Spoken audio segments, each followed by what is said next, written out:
सबसे पहले तो परी जी आपका बहुत बहुत स्वागत है। नमस्कार आपको और सभी सुनने वालों को। ये बहुत खुशी की बात है कि आपने अभी हाल ही में 2 एकांकी की रचना की है, जिसका नाम एक श्री राम पर लिखी है आपने और एक सीता पर लिखी है। जी, जी। तो हम बताएं कि इस समय पूरा माहौल राममय हो रहा है, सब जगह राम नाम का उत्सव मनाए जाने की तैयारी हो रही हैं। बताएं कि ये मन में विचार आपका कैसे आया इन खास चरित्रों पर एकांकी लिखने की? सबसे पहले तो पूरे भारतवर्ष को बहुत सारी शुभकामनाएं कि हम सब अभी अपने विचारों से, अपने मन से सबसे राममय हुए हैं। और ये मेरा सौभाग्य है कि 7 एकांकियों की एक पूरी सीरीज़ है जो मैं रामचरितमानस के अलग अलग पात्रों पर लिख रही हूँ।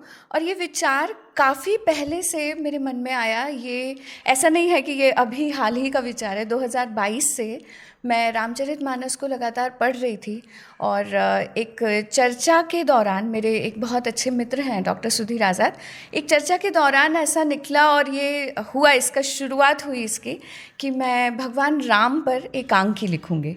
और 2022 में मैंने एकांकी लिखना शुरू की और उसको लिख कर के ऐसा भी नहीं कि मैं एकदम से प्रकाशन की प्रक्रिया में वो रही।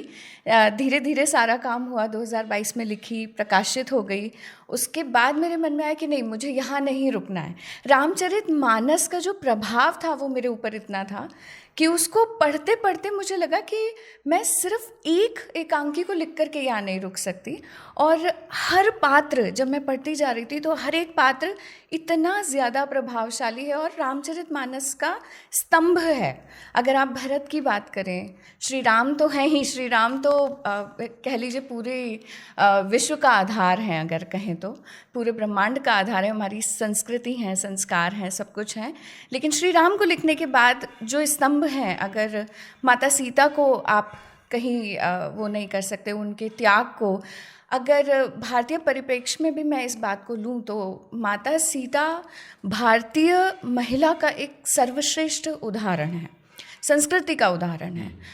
भरत पे अगर हम बात करें तो ऐसे भाई का होना बहुत बड़ा सौभाग्य है। अगर लक्ष्मण पे बात करें तो रामचरितमानस का ऐसा कौन सा किरदार है, ऐसा कौन सा या तथ्य है जिसको आप नहीं ले सकते, पढ़ नहीं सकते और लिख नहीं सकते। मेरी कलम चलती रही और ऐसे करके मुझे लगा कि मैं एक 7 एकांकियों की एक जो सीरीज़ है पूरी, वो रामचरितमानस पे लिखूंगी। तो बस वही काम मैंने किया और ये काम मैंने 2022 से ही शुरू कर दिया था। ये भगवान राम की कृपा कह लें आप कि मुझे 22 तारीख मिली कि मैं राम और सीता इन 2 किताबों का विमोचन कर सकूं। क्या बात है। पूरे मनोयोग से आपने श्री राम, सीता और बाकी चरित्रों पर अपनी लेखनी चलाई और अब वो समय आ गया है जब पूरा देश श्री राम जी के रंग में रंगा हुआ है और ऐसे समय पे आपकी 2 ये पुस्तिकाओं का विमोचन होने जा रहा है।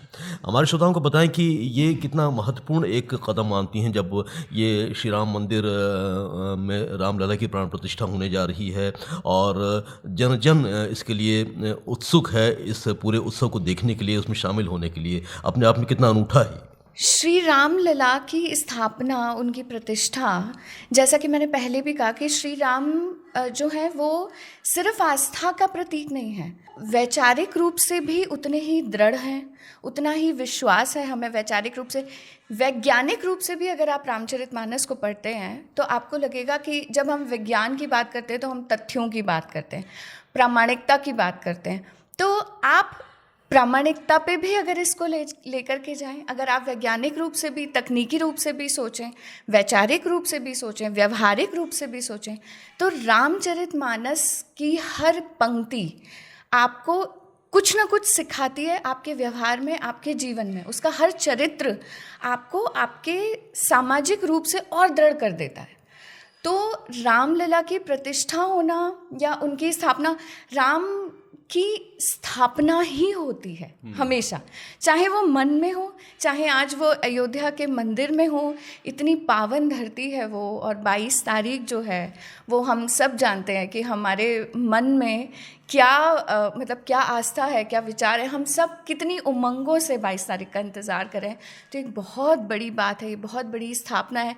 और राम जो हैं वो एक विचार के रूप में, एक विश्वास के रूप में अब वापस हम सबके मनों में स्थापित हो रहे हैं, सिर्फ अयोध्या के मंदिर में नहीं। परी जी, यूँ तो लाखों बार, हज़ारों बार लोगों ने श्री राम के चरित्र को पढ़ा है, समझा है, जाना है। इस राम और सीता का जो आपने एकांकी रचा है, उसमें क्या आपने कुछ नए सिरे से उसको लिखने की कोशिश की है, ताकि लोगों को कुछ नयापन लगे? हालांकि भावनाएं तो उनकी वही रहेंगी। जी जी, इसमें मैं सबसे बड़ी बात एक ये कहूँगी कि बिल्कुल भगवान राम पर, श्री राम पर मैंने बहुत पढ़ा। मैं भी बचपन से पढ़ती आई हूँ और ये मेरा सौभाग्य रहा कि एक ऐसे परिवार से वो हूँ, ताल्लुक़ रखती हूँ कि जहाँ लगातार मैं इसी संस्कार में पली बड़ी, इसी माहौल में पली बड़ी।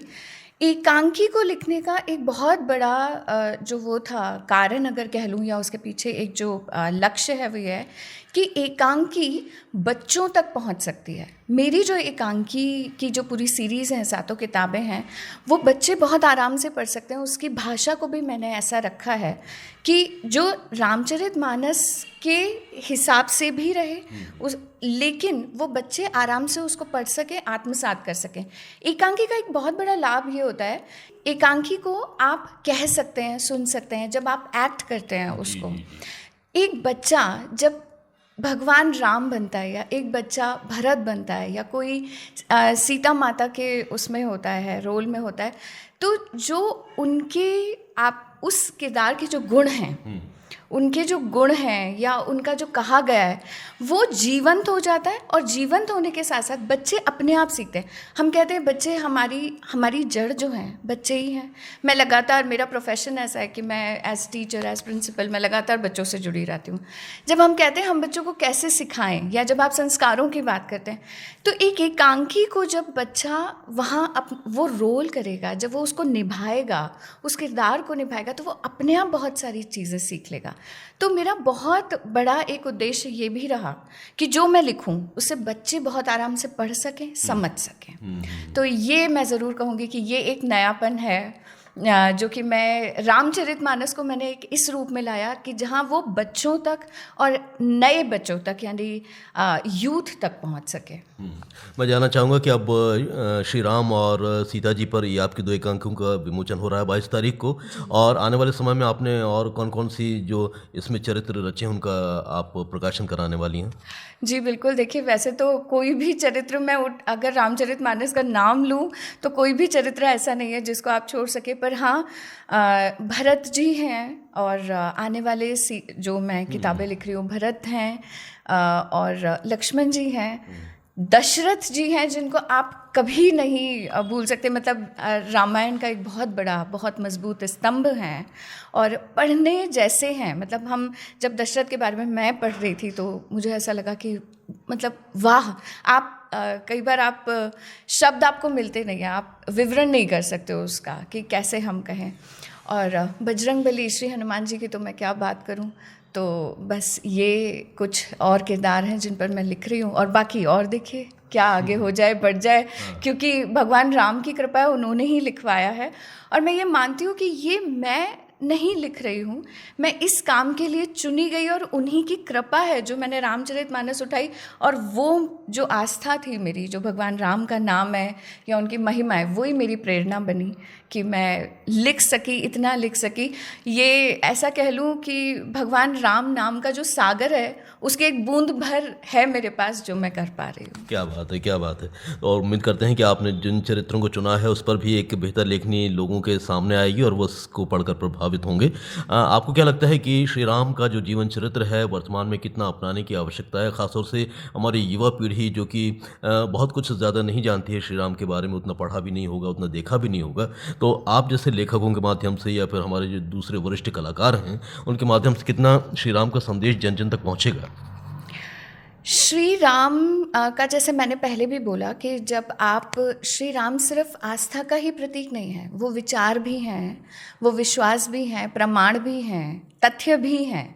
और जहाँ तक रही बात युवाओं की, तो बहुत सौभाग्यशाली हैं हम आज भी कि अगर हम बात करें सोशल मीडिया की या बहुत सारे रिसोर्सेज की, अगर आज हम बात करें जहाँ से इन्फॉर्मेशन ले रहे हैं, तो युवाओं के पास भी बहुत सारी सूचनाओं का, अगर वो हम देखें तो उनके पास सूचनाओं का विस्तार बहुत ज़्यादा है।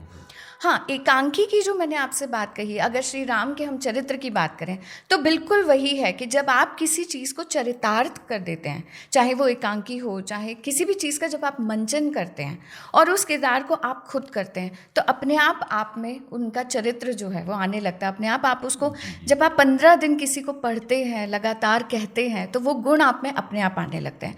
यही कोशिश, यही प्रयास मैंने किया है।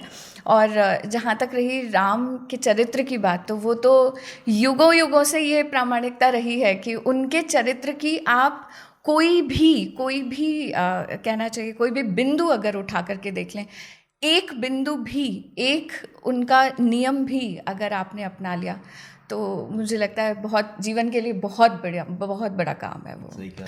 परी जी, इतनी महत्वपूर्ण चर्चा करने के लिए, इतना समय देने के लिए हम आपके बहुत बहुत आभारी हैं। जय श्री राम।